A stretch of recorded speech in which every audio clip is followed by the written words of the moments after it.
Intermediate IDT की तैयारी करने के लिए आपने बहुत कुछ किया होगा। अब जब आपका पेपर अगले दिन हो और आज आपको पढ़ना हो कि हम क्या पढ़ें और कैसे कवर करें सब कुछ, उसकी स्ट्रैटेजी को मैंने 5 हिस्सों में बांटा है। सीएमए के 100 नंबर के ग्रुप 2 के इंटर आईडीटी के पेपर को आप 5 टुकड़ों में तैयार करिए। यदि कल आपका पेपर है और आज आपको क्या करना है मैं वो बताने जा रहा हूं। जहां से भी आपने तैयारी करी हो, किसी भी किताब से, किसी भी फैकल्टी से, किसी भी कोचिंग से या मुझसे, जैसे भी आपने पढ़ा हो, सबसे पहले आप प्रैक्टिकल उठाइए कस्टम के। मैंने 2 हिस्सों में कस्टम के प्रैक्टिकल को डिवाइड करा है। पहला हिस्सा मैंने रखा है वैल्यूएशन का, ड्यूटी ड्रॉबैक का और टाइप्स ऑफ ड्यूटीज का। इन 3 टॉपिक्स के प्रैक्टिकल क्वेश्चन की वेटेज एग्जाम के हिस्टोरिकल रिकॉर्ड्स को देखते हुए, ट्रेंड को देखते हुए बता रहा हूं आपको, 15 नंबर का आएगा कम से कम। जी हां, 20 नंबर का तो कंप्लीट कस्टम है, उसमें से 15 नंबर के सिर्फ ये 3 छोटे छोटे टॉपिक्स हैं, valuation, duty drawback and types of duties. ठीक है, उसके बाद ये देखिए आप कस्टम के प्रैक्टिकल का दूसरा हिस्सा जो आपको सेकंड स्टेप पर करना है, remaining question answer from institute study material, मतलब सिर्फ कस्टम के। पहले तो आपने ये वाले क्वेश्चन कर लेने हैं, कोचिंग सेंटर की बुक से करें, मार्केट की रेफरेंस बुक से करें, या जहां से भी आपने पढ़ा है वहीं से, कुछ नया ना करें। वैल्यूएशन, ड्यूटी ड्रॉबैक और टाइप्स ऑफ ड्यूटीज, कुछ ना समझ आए तो या तो मेरी बुक उठा लें, कुछ ना समझ आए तो इंस्टीट्यूट का स्टडी मैट उठा लें, जितने प्रश्न उसमें हैं उतने कर लें। ये 15 नंबर का कस्टम प्रैक्टिकल हिस्सा तो हो गया, लेकिन जो बचे हुए कस्टम प्रैक्टिकल है उसका कुछ वेटेज पक्की नहीं है। मैं क्यों झूठ बोलूं आपसे, उसका कुछ नॉट श्योर है। ठीक है, जब ये 2 कदम आप बढ़ चुके होंगे तब आप जीएसटी प्रैक्टिकल पर हाथ आजमाइएगा। जीएसटी के प्रैक्टिकल को भी मैंने 2 हिस्सों में बांटा है। पहले हिस्से में मैंने रखा है time of supply, place of supply, value of supply और आईटीसी। 40 नंबर मैंने बहुत डरते डरते मिनिमम लिखे हैं। आप इंस्टीट्यूट का ट्रेंड उठा के देखिए, ये 4 चैप्टर मिलाकर 40 से ज्यादा का आता है। Time of supply, place of supply, value of supply और आईटीसी, सिर्फ ये 4 कर लीजिए, 40 नंबर जो बेयर मिनिमम है पास वाले, वो तो यहीं से आ जाएंगे आपके।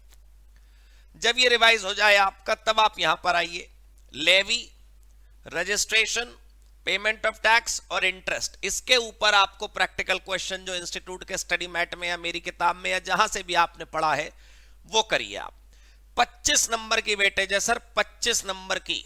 आपको यकीन ना हो, ऐसा होना तो नहीं चाहिए वैसे, ठीक है, आप यकीन करिए, आपको लाभ होगा। नहीं करेंगे तो कम से कम स्टेप वाइज आप मेरे हिसाब से पढ़ लीजिए। मार्क्स की वेटेज पे भरोसा ना हो तो ना सही, चैप्टर मेरे अरेंजमेंट के हिसाब से पढ़ लीजिए। और ऑल जीएसटी ऑल कस्टम अंत में थ्योरी उठाइएगा। अंत में थ्योरी देखिए क्या है ना, 100 नंबर की तैयारी के लिए 500 नंबर का नहीं पढ़ना है आपको। आपको यह ध्यान रखना है कि पेपर कल है। अगर आप कोई भी एक चीज उठा के रख लें अपने हाथ में, वो इंस्टीट्यूट की किताब, scanner, mock test paper, coaching की किताबें, फ्रेंड्स जहां पढ़ते हैं वहां की किताबें, मार्केट की बुक्स, इतना सब कुछ अपनी टेबल पे भर के मत बैठिएगा जब कल पेपर हो। कोई एक चीज, I would advise my book and my handwritten notes would be best to use. मेरी किताबें और मेरे हैंड रिटन नोट्स जहां जहां पर भी आप देखते और सोचते होंगे वहां हर जगह उपलब्ध है। कुछ ना मिले तो आप मुझसे संपर्क करें, उसको सिर्फ उठा के देख लीजिए। Everything will be there in that book, there in the notes. जब आप प्रैक्टिकल क्वेश्चंस करेंगे तो आप जरूरी नहीं कि पूरा हाथ से सॉल्व करें, आप टिक टिक भी कर सकते हैं कि भाई ये क्वेश्चन ऐसे होगा, मुझे आता है कि नहीं, एक क्वेश्चन में ऐसे सॉल्व हुआ। स्टेप्स आपको याद होने चाहिए, एग्जाम में भी काम हो जाएगा। ठीक है भाई, तैयारी की वेटेज तो ये हो गई और तैयारी का सीरियल ऑर्डर भी ये हो गया। अब जरा 2-3 बातें बस मुझे एग्जाम हॉल वाली बतानी है। वो एग्जाम हॉल वाली बातें मैं और आपको बता दूं बस, फिर उसके बाद हमारी ये स्ट्रैटेजी पूरी हो जाएगी। जब आप एग्जाम हॉल में बैठे सर, तो सबसे पहली बात तो आपको ध्यान रखनी है वो ये कि ऑब्जेक्टिव क्वेश्चंस जो हैं, ऑब्जेक्टिव क्वेश्चंस जो हैं वो सबसे लास्ट में करने हैं। Objectives in the last. ठीक है भाई। सबसे पहली बात, जितने भी प्रैक्टिकल क्वेश्चंस आप करते हैं,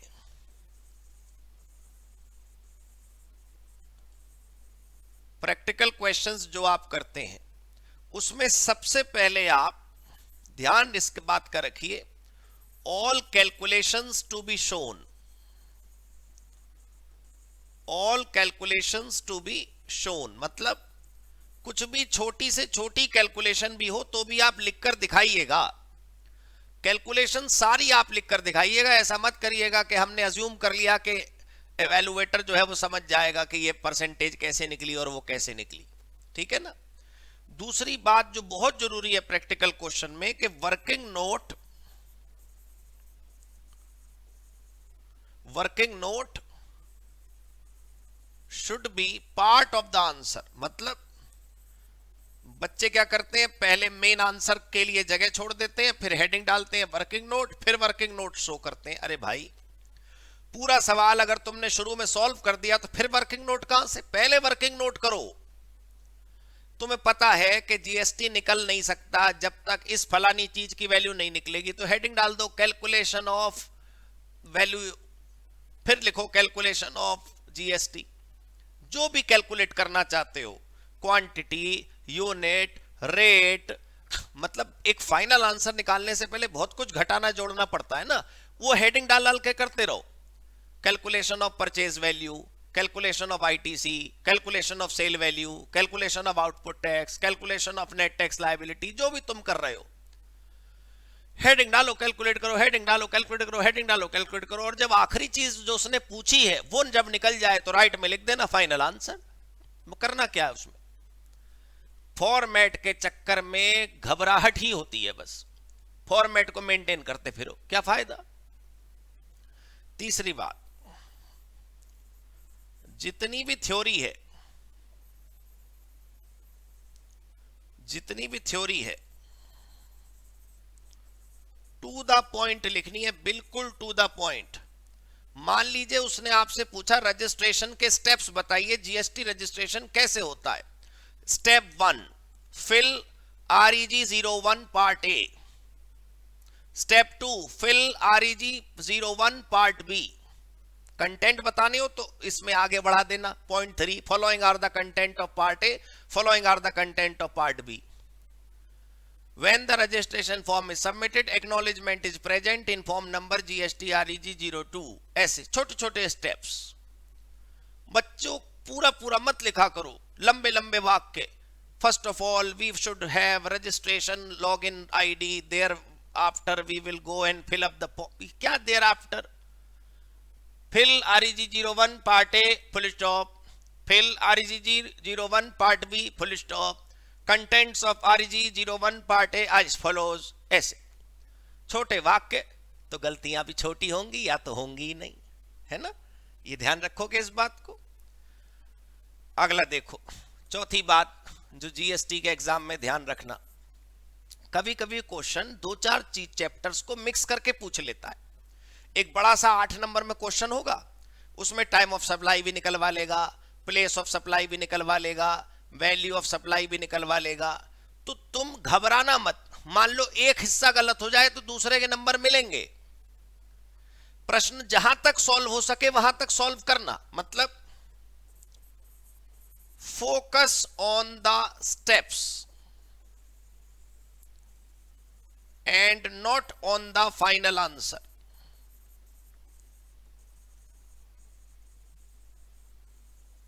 राइट?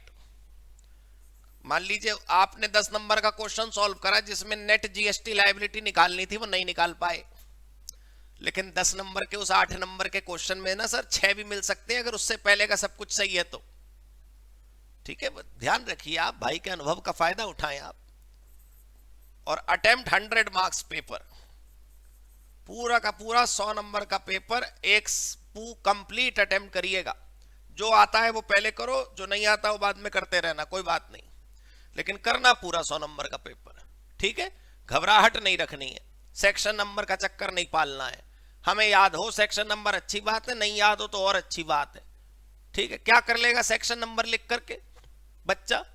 अगर टाइम ऑफ सप्लाई का सेक्शन नंबर 12 उसने सही लिख भी दिया तो भी क्या कर लोगे आप? टाइम ऑफ सप्लाई गलत निकाल रहे हो तो फायदा क्या? आप आंसर पे फोकस करिए, ठीक है सर, आंसर के स्टेप्स पर फोकस करिए, जहां तक हो सके सही लिखिए, पूरा लिखिए, कंप्लीट पेपर अटेम्प्ट करिए, और फिर आप देखिएगा उसका रिजल्ट क्या होगा। आप याद करेंगे मुझे पेपर वाले दिन भी और रिजल्ट वाले दिन भी positively. All right, God bless you, good luck for the exam, thank you so much.